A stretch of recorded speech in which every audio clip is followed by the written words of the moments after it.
Video resume Daniel Mansfield.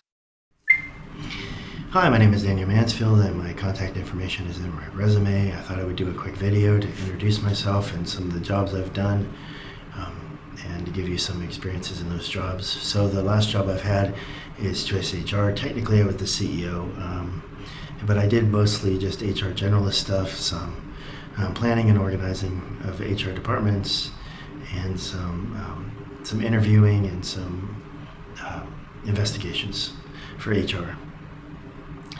That was started in August of 2023. My wife had started the company back up. We've had it years ago for contract work, and she did some contracts in Florida and a couple here in South Carolina.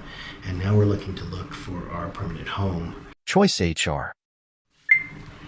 So in Choice HR, I had a previous background in HR, and so I had done just generalist work, and I had done some startup stuff and some organizing, which I have a natural talent at, and I have people skills, so I've done interviewing, employment interviewing, and hiring decisions, and I have done investigations also.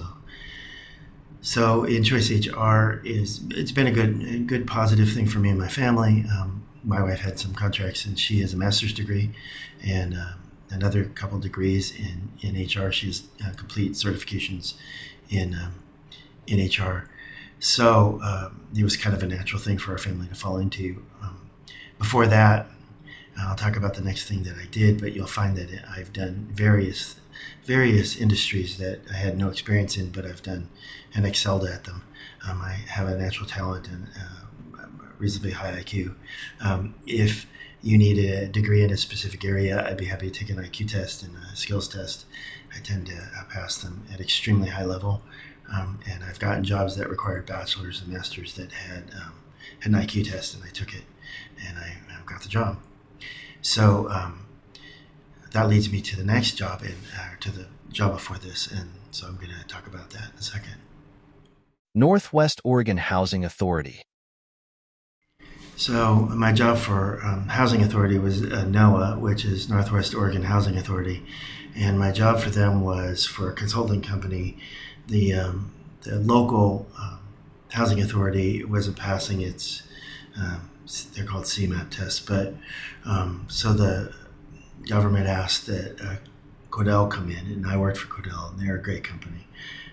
But they came in, and when I came in and got the interview, it was kind of a funny interview. It was the middle of the pandemic, and everybody was concerned about everything. And it's an essential business, so it had to keep running.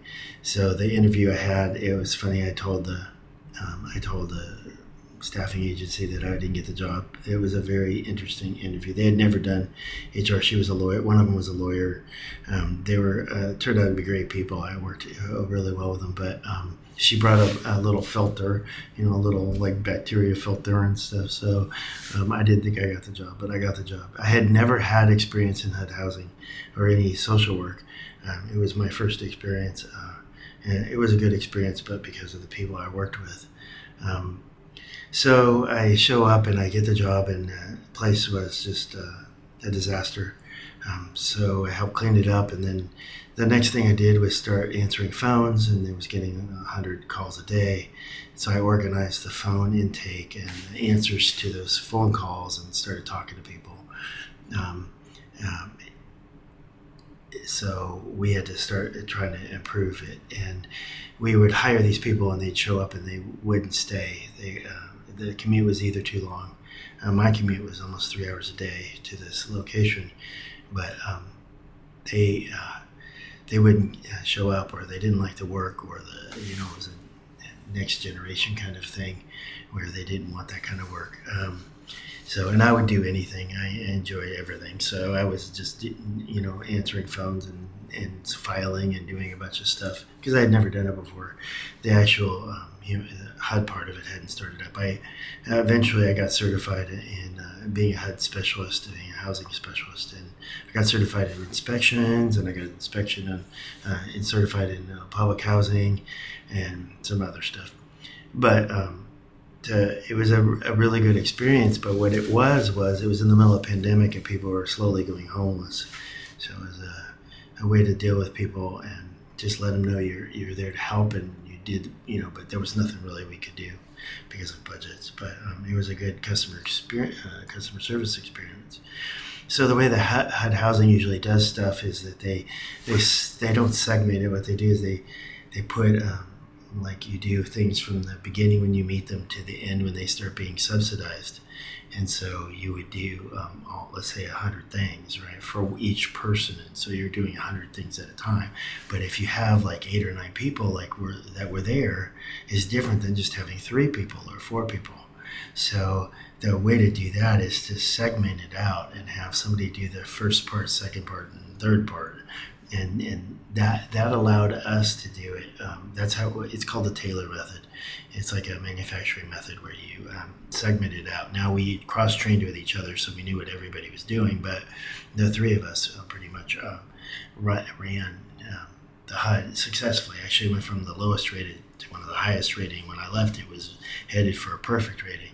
So the reason for leaving is that my wife lost her job, and we decided to move from the coast.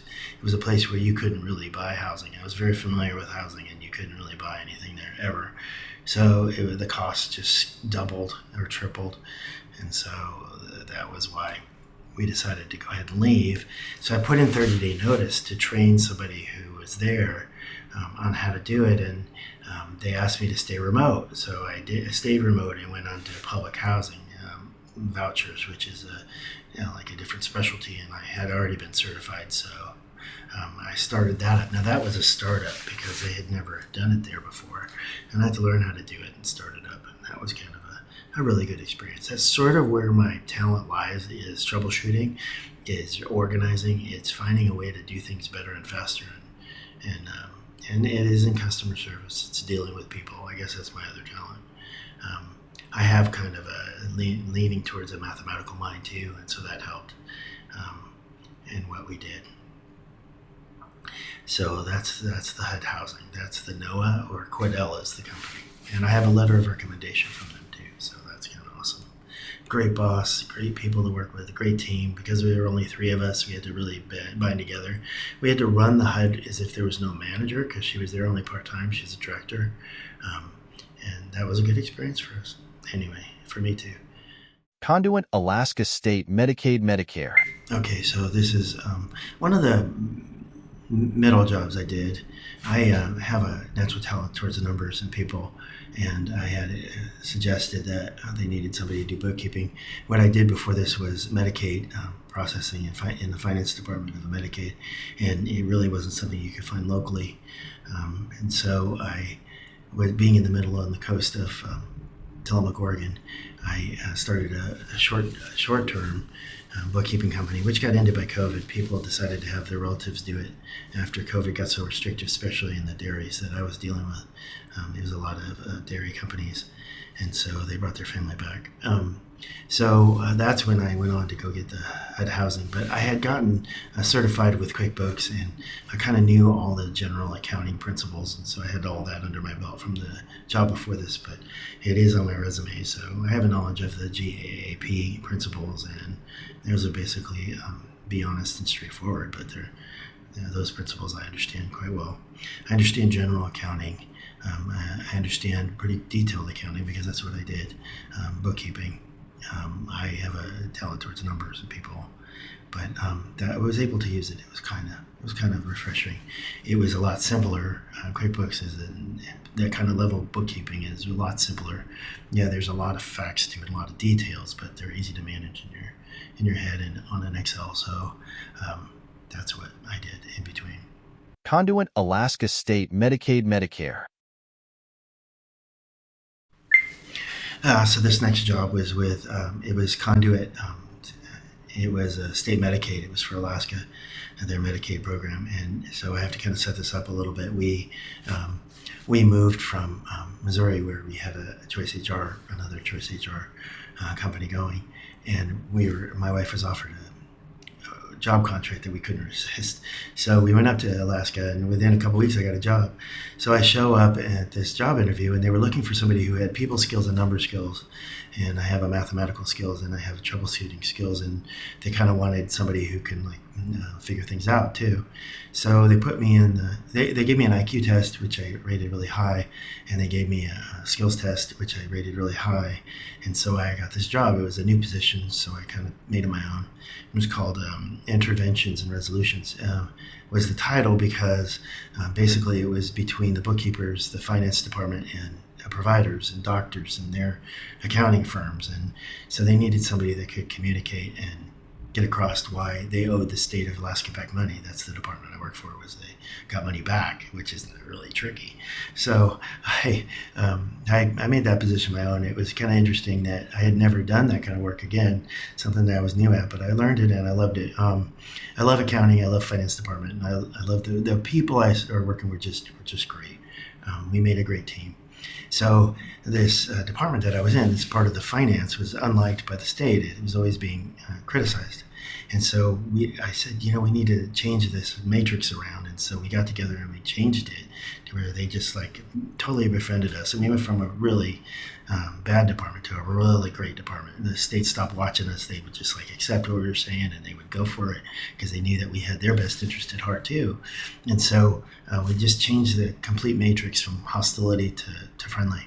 And the team itself was just great. I really appreciated it. Unfortunately, a lot of people scattered after the pandemic. I don't know where everybody is, but I do have a letter of recommendation from the general operations manager. And I did do a little bit of HR on this job too, because they knew I had a pass in HR, so they would ask me questions. It was kind of nice. They would also assign me special projects, basically troubleshooting projects, and I have some experiences with those. Are pretty good. I had one that was still being the way they do it for the federal government. So I figured that out for them, and that was refreshing and great. And so that is Alaska State Medicaid. The weird thing about it was my level of Medicaid they didn't do everywhere. So when we moved to Oregon for a job for my wife, when we moved there, the problem was that the commute would be even longer than the one I wound up taking for a Medicaid job. So I don't have any college degrees in mathematics or that. I just have a really high IQ, and that was another place where I took an IQ test and a skills test, and I got the job. So anyway, that's what was my experience in Alaska State Medicaid. Thank you.